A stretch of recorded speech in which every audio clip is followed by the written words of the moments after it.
I bought my house for the peace and quiet. It was tucked at the end of a cul-de-sac, away from the chaos of the city. The house had an extra wide garage, a feature I was particularly proud of since I restore vintage motorcycles as a hobby. What I didn't account for was the HOA Karen who lived 3 doors down. Her name was Linda, and she was the self-proclaimed neighborhood coordinator. Everyone else just called her Karen behind her back, and soon, so would I. The setup. My first few months in the neighborhood were uneventful.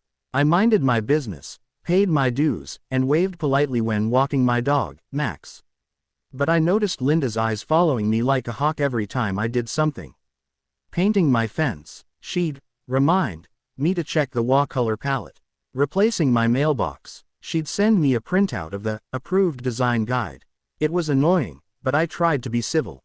That is, until she crossed a line. The borrowed garage. One Saturday, I was hosting a small cookout in my backyard for a few friends. The garage door was open because I'd been showing off one of my freshly restored bikes, a 1969 Triumph Bonneville.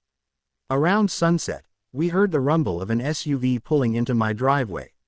Out stepped Linda in her floral blouse, hair perfectly sprayed into a helmet of curls. She gave a little wave as she marched up. "Hi, Tom," she said cheerily. "I hope you don't mind. My nephew is visiting for the weekend, and there's no parking left on the street.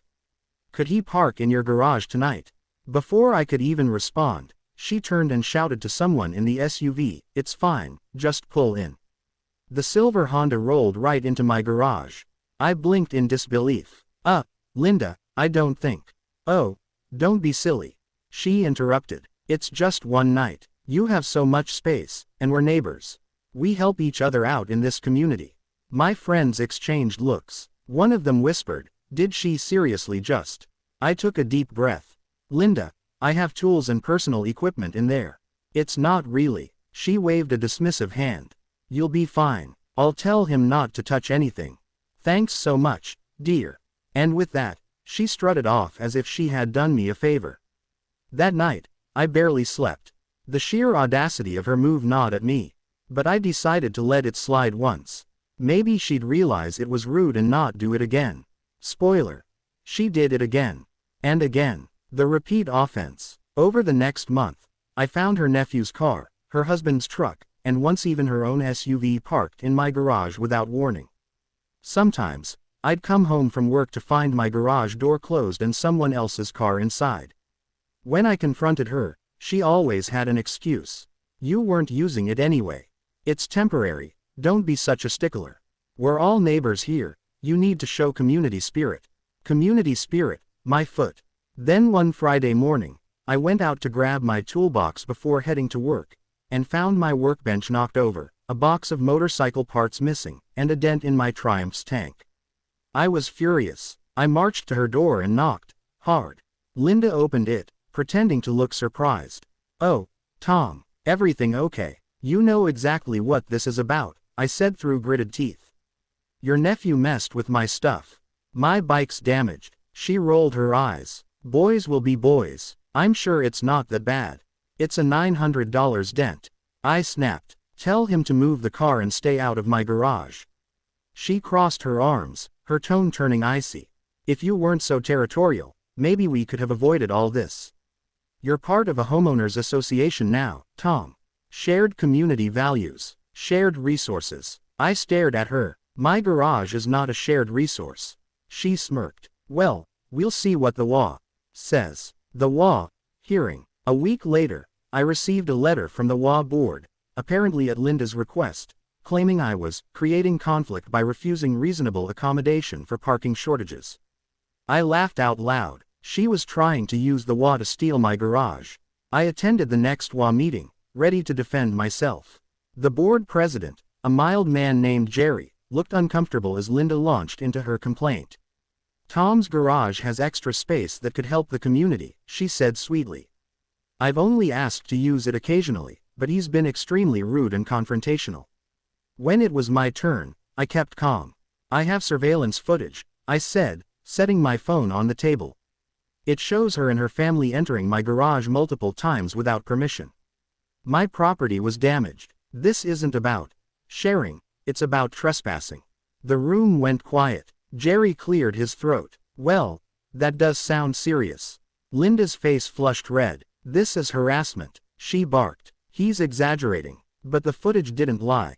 The HOA dropped the issue, and Jerry sent a memo reminding everyone that private garages were private property. I thought that was the end of it. Oh, how wrong I was.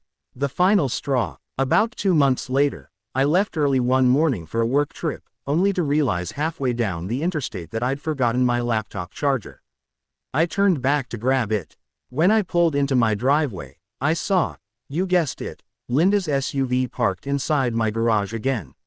Steam practically shot out of my ears. I got out, marched up to her door, and pounded until she opened it. Linda, why? I demanded. She sighed dramatically. Tom, the neighborhood had a bake sale today and parking was full. I told you, this is just neighborly cooperation. That's it, I said. You've officially lost your mind. She smirked. You're free to complain, but everyone knows you're difficult. The HOA won't side with you twice. I didn't argue. I just smiled. All right, Linda, enjoy your bake sale. Then I turned and walked away, because I had an idea. Revenge, served cold and locked. That evening, after I made sure her SUV was still there, I backed my truck out, closed the garage door, and engaged the heavy-duty lock I'd installed after the last incident. Then I packed my bags, grabbed Max, and left for my 2-week vacation to Colorado. No calls, no messages, no garage access for anyone. Before I left, I even called the HOA office and informed them, in writing, that I'd be out of town and no one was authorized to enter my property under any circumstances. Just covering my bases. I didn't hear anything for the first 3 days. But by day 4, my phone started blowing up. First, a call from Linda, which I ignored. Then 3 more. Then voicemails. Greater than, Tom, this isn't funny. I need my car. My husband has work. Open your garage immediately. If you don't open this door, I'll have the HOA fine you for obstruction. I sat by the campfire, roasting marshmallows, smiling at every ping. The fallout. By day 7, the tone of her messages changed. Greater than, please, Tom, we're sorry. Can we just talk? The HOA says it's your property, but we really need the car. I'll pay for the scratch on your bike, okay. Just let me in. I stayed silent. Day 10. Jerry from the HOA called me directly. Tom, he said awkwardly, Linda's SUV is in your garage, right? Yup, she's been demanding we open it, but we can't touch private property. I just wanted to confirm you're aware. I'm aware, I said cheerfully. And I'll be back in a few days. He chuckled under his breath. Well, technically, you're within your rights. She shouldn't have been there. Day 14, I came home. The second I pulled up, I saw Linda standing in my driveway, arms crossed, face bright red. You trapped my car. She shouted as I stepped out. I locked my property, I corrected. You parked illegally. This is kidnapping. Or, car napping. She sputtered. I almost laughed. Actually, it's trespassing. Want to see the footage? She huffed. Demanded I open it immediately. I did. Slowly, letting her simmer as the door creaked upward. Her SUV sat inside, covered in a fine layer of dust, with a small note taped to the windshield. Greater than, next time, ask first. She grabbed the note, crumpled it, and stormed off without a word.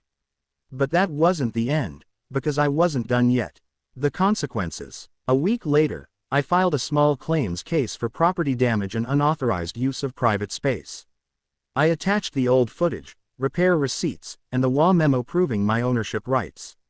The judge didn't even need an hour. Linda was ordered to pay for the bike damage, plus a small fine for trespassing. When word spread through the neighborhood, people started distancing themselves from her. Turns out, I wasn't her first victim, just the first one to stand up to her. She had borrowed tools, shared driveways, and even, temporarily, used other people's patio furniture. Nobody had called her out before because she always used that community excuse. Now everyone knew better. The HOA even quietly removed her from the Neighborhood Coordination Committee. Jerry sent me an email later that week. Greater than, Tom, just wanted to say, That was impressive. We've all had enough of her antics. Enjoy your garage in peace. And I did. The aftermath. Months went by. Linda avoided me like the plague, which was perfectly fine. I focused on my bikes, enjoyed quiet weekends, and even started dating again, something that had been impossible with all the HOA drama. Every now and then, I'd catch her walking her little poodle past my house, giving me that same death glare. I'd wave politely, just to twist the knife. The garage. I installed a keypad lock and a camera with motion alerts. No more surprises. One evening, Jerry stopped by while I was polishing my Triumph. You know, he said, chuckling, Linda tried to propose a new rule about community garage sharing. It didn't even get a vote. We both laughed. Guess she didn't learn, I said. Or maybe she did, Jerry replied. After all, she hasn't parked anywhere near your house since. Epilogue. Sweet justice. A few months later, I got a letter in the mail, from Linda.